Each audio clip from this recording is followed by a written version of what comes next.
नमस्कार दोस्तों, स्वागत है आप सभी का एजुकेशन 790 चैनल पर। मैं अमन यादव। दोस्तों, आज की इस वीडियो में हम पढ़ेंगे अध्याय 53 को महेश बर्णवाल में और पढ़ेंगे अमेरिकी क्रांति के बारे में। विश्व इतिहास में एक बहुत ही महत्वपूर्ण स्थान रखने वाला अमेरिकी क्रांति, ये एक वो संघर्ष है जिसने अमेरिका को ब्रिटिश और अन्य यूरोपीय देशों से आज़ाद करवाया था। तो चलिए दोस्तों, इसी महान क्रांति के बारे में आज हम लोग पढ़ेंगे। और अगर आपको हमारी वीडियोज़ अच्छी लगती हों तो हमारे चैनल को ज़रूर से ज़रूर सब्सक्राइब करिए और हमारी वीडियो को लाइक कर दीजिए। चलिए दोस्तों, शुरू करते हैं पहले पॉइंट से हम लोग। तो 16वीं शताब्दी के प्रारंभ में यूरोप के देशों ने वहां अपने उपनिवेश बसाने आरंभ कर दिए थे। कब शुरू किए थे? तो याद रखिएगा, 16वीं शताब्दी में उपनिवेश शुरू कर दिए थे बसाने। उत्तरी अमेरिका में फ्रांस, हॉलैंड, स्पेन और इंग्लैंड ने अपने अपने उपनिवेश बसाए। आगे देखिए, 18वीं शताब्दी में अंग्रेज़ों ने फ्रांसीसियों को उत्तरी अमेरिका और कनाडा के पूर्वी तट से खदेड़ दिया। उन्होंने डच लोगों से न्यू नीदरलैंड नाम का प्रदेश पहले ही ले लिए थे और उन्होंने उस प्रदेश का नाम बदलकर न्यूयॉर्क रख दिया था। तो आपको समझ में आया कि किस प्रकार से न्यूयॉर्क को क्या कहते हैं, छीना गया था। तो वो पहले डच उपनिवेश था जिसका नाम न्यू नीदरलैंड था, बाद में उसका नाम बदलकर न्यूयॉर्क रख दिया गया। अब देखिए दोस्तों, अब जो पढ़ेंगे अगला है वो है अमेरिका में अंग्रेज़ों के उपनिवेश। ठीक है, देखेंगे 18वीं शताब्दी के मध्य में उत्तरी अमेरिका के अटलांटिक महासागर वाले तट के निकट अंग्रेज़ों के 13 उपनिवेश थे। भूमिहीन किसान, धार्मिक स्वतंत्रता चाहने वाले व्यक्ति, व्यापारी और मुनाफाखोर व्यक्ति इन उपनिवेशों में जाकर बस गए थे। इस जनसंख्या में सबसे अधिक स्वतंत्र किसान थे। वहाँ ऊन, पटसन और चमड़े के उद्योग का प्रारंभ हो गया था। उत्तरी उपनिवेशों के निवासियों का मुख्य व्यवसाय मछली पकड़ना और जहाज़ बनाना था। दोस्तों, प्रत्येक उपनिवेश में एक विधानसभा थी जिसके सदस्य विशेष योग्यता प्राप्त मतदाताओं द्वारा चुने जाते थे। ये सभाएं स्थानीय मामलों के बारे में कानून बनाती और कर लगाती थीं, किंतु वे उस देश की सरकार के अधीन थीं जिनके वे उपनिवेश थे। दोस्तों, इसी क्रम में पढ़ेंगे कि अमेरिकी स्वाधीनता युद्ध के कौन कौन से कारण थे, उनके बारे में भी हम लोग जानेंगे। अमेरिका के उपनिवेशों की अप्रसन्नता का मुख्य कारण आर्थिक मामलों में ब्रिटेन की औपनिवेशिक नीति थी। मतलब कि जो ब्रिटेन की औपनिवेशिक नीति थी वो आर्थिक मामलों में, अमेरिका के आर्थिक मामलों में जो है हस्तक्षेप करती थी। इस कारण से वहाँ के जो लोग थे वो क्रुद्ध हो गए थे। इंग्लैंड की नीतियों ने अमेरिकी उपनिवेशों को अपना स्वयं अर्थव्यवस्था विकसित करने के लिए प्रोत्साहन नहीं दिया था। इन उपनिवेशों को कुछ वस्तुओं जैसे कि तंबाकू, कपास और चीनी का निर्यात केवल ब्रिटेन को ही किया जा सकता था। अन्य स्थानों से इन उपनिवेशों में जाने वाली वस्तुओं पर भारी तटकर लगाया जाता था। देखिए, इससे काफ़ी समस्याएं बढ़ने लगीं। लोगों की संप्रभुता नष्ट कर दी गई, जिससे कि लोग केवल ब्रिटेन को ही निर्यात कर सकते थे, बाकी देशों को निर्यात नहीं कर सकते थे। आगे देखिए, उपनिवेशों को लोहा और सूती कपड़ा जैसे उद्योगों को आरंभ करने की मनाही थी और अंग्रेज़ों ने उपनिवेशवासियों को पश्चिम की ओर नए प्रदेशों में बढ़ने पर प्रतिबंध लगाकर भी प्रसन्न कर रखा था। इस प्रकार से बहुत सारे कारण थे जिनके कारण ये जो है आज़ादी की लड़ाई शुरू हुई।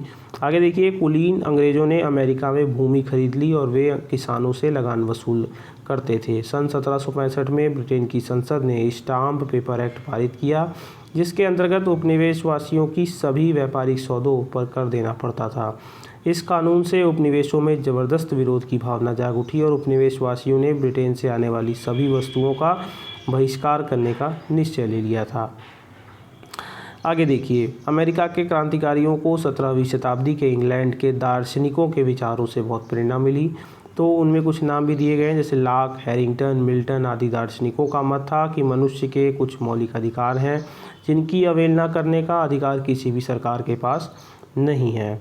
अब देखिए दोस्तों, मैसाचुसेट्स की सभा के बारे में भी जान लेते हैं। तो सब उपनिवेशों की एक सी समस्याओं पर विचार करने के लिए मैसाचुसेट्स उपनिवेश के नेताओं ने अन्य उपनिवेशों से उनके प्रतिनिधियों को आमंत्रित किया। वे सब इस बात पर सहमत हुए और उन्होंने इस बात की घोषणा की कि ब्रिटेन की संसद को उन पर कर लगाने का कोई अधिकार नहीं है। उन्होंने यह नारा बुलंद किया कि प्रतिनिधित्व के बिना कोई कर नहीं। उन्होंने ब्रिटेन की वस्तुओं का आयात रोकने की धमकी भी दे दी थी। आइए दोस्तों, आगे देख लेते हैं। तो संसद ने उपनिवेश में आने वाली उपभोक्ता वस्तुओं पर कर लगाया। ये उन वस्तुओं में कागज़, सीसा, चाय और रोगन मुख्य थीं। आगे देखिए कि उपनिवेशों ने फिर आपत्ति की और कहा कि केवल हमारे राज्य की विधानसभाओं कोई हम पर कर लगाकर धन इकट्ठा करने का अधिकार है। बाहरी किसी शक्ति को हम पर कर लगाकर धन इकट्ठा करने का कोई अधिकार नहीं है। ब्रिटेन की सरकार ने इस योजना को समाप्त कर दिया, किंतु उसे कर लगाने का अधिकार है और यह दिखाने के लिए चाय पर कर नहीं हटाया गया। अब इससे क्या हुआ कि देखिए दोस्तों, बोस्टन की चाय पार्टी जो कि बहुत प्रसिद्ध घटना थी, उसके बारे में देखेंगे। चाय के कर से झगड़ा बढ़ गया और सन 1773 में कुछ उपनिवेशों ने इंग्लैंड के जहाज़ों में आने वाली चाय को उतारने से इनकार कर दिया। बोस्टन में जब वहाँ के गवर्नर ने चाय को उतारने का आदेश दिया तो वहाँ के कुछ नागरिक अमेरिकी आदिवासियों जैसे कपड़े पहने उस जहाज़ पर पहुँचे जिसकी चाय उतरनी थी, और उन्होंने चाय की सभी पेटियों को समुद्र में डाल दिया। और इस घटना को जो है बोस्टन की चाय पार्टी के नाम से विख्यात नाम से जाना जाता है। अब देखिए दोस्तों, फिलाडेल्फिया का सम्मेलन और स्वतंत्रता की फिर घोषणा। तो अमेरिका के सभी 13 उपनिवेशों के प्रतिनिधि 1774 ईस्वी में फिलाडेल्फिया में हुए प्रथम महाद्वीपीय सम्मेलन में शामिल हुए। इस सम्मेलन ने ब्रिटेन के राजा से अपील की कि उद्योगों और व्यापार पर जो प्रतिबंध इंग्लैंड की सरकार ने लगा रखे हैं उन्हें तुरंत हटा दिया जाए और उपनिवेशों के निवासियों की सहमति के बिना कोई कर नहीं लगाया जाए। ब्रिटेन के राजा ने उनके इस कार्य को विद्रोह घोषित कर दिया और उनका दमन करने के लिए सेना भेजने का भी आदेश दे दिया था। आगे देखिए कि उपनिवेशों ने एक स्थानीय सेना भर्ती करके अपनी सैनिक सुरक्षा की योजना बनाई और इसके पश्चात सन 1775 में क्रांति का पहला युद्ध लड़ा गया।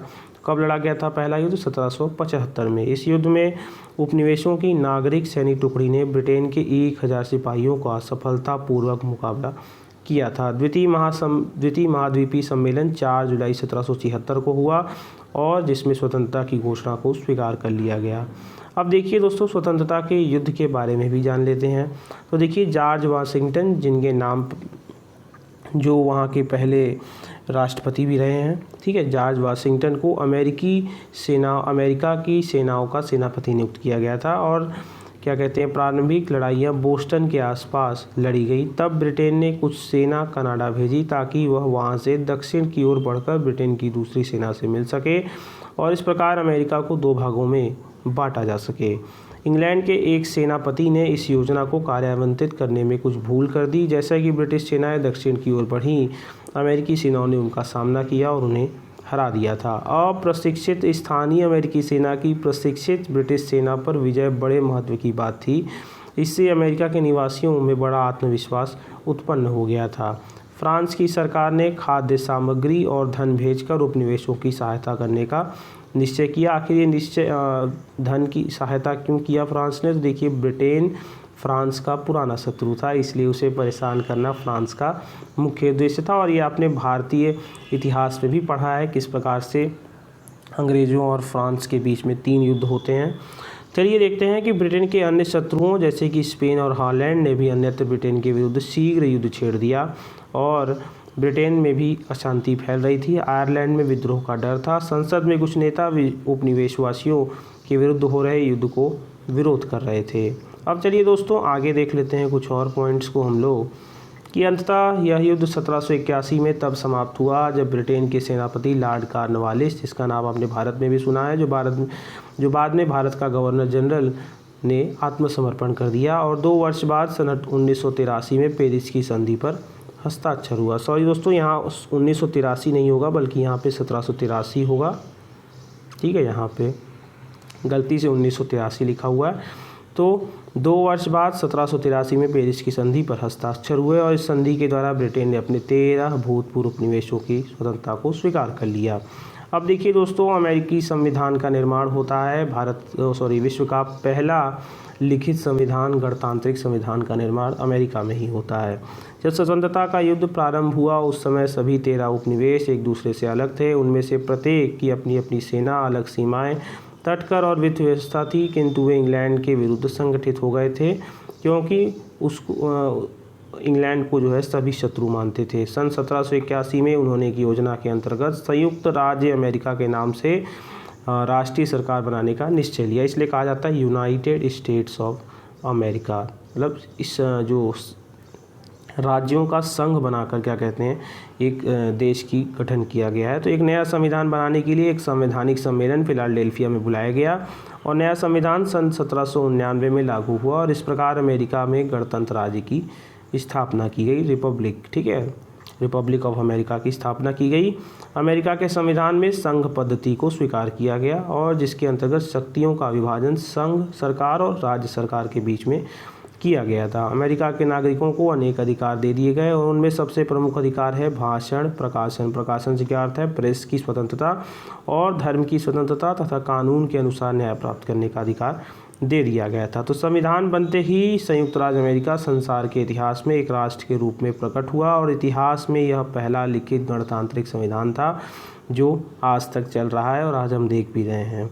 अब देखिए कि अमेरिकी क्रांति का क्या प्रभाव हुआ। जो अन्य देश, जो ब्रिटेन के उपनिवेश थे या किसी भी अन्य देश के जो उपनिवेश थे यूरोप के, देखिए कि सब मनुष्यों की समानता और उनके ऐसे अधिकार जिनको उनसे कोई छीन नहीं सकता, इन दो तथ्यों का समावेश स्वतंत्रता की घोषणा में किया गया था। यूरोप के 19वीं शताब्दी के प्रायः सब क्रांतिकारियों को इससे प्रेरणा मिली थी और मध्य और दक्षिणी अमेरिका में भी स्पेन और पुर्तगाल के उपनिवेशों को इससे विद्रोह करने और स्वतंत्रता प्राप्त करने का प्रोत्साहन मिला। अमेरिका की क्रांति की मुख्य उपलब्धि गणतंत्र की स्थापना थी, परंतु यह गणतंत्र लोकतंत्र न था, ठीक है, क्या नहीं था, ये लोकतंत्र नहीं था। इसमें बहुत कम व्यक्तियों को मताधिकार दिया गया था।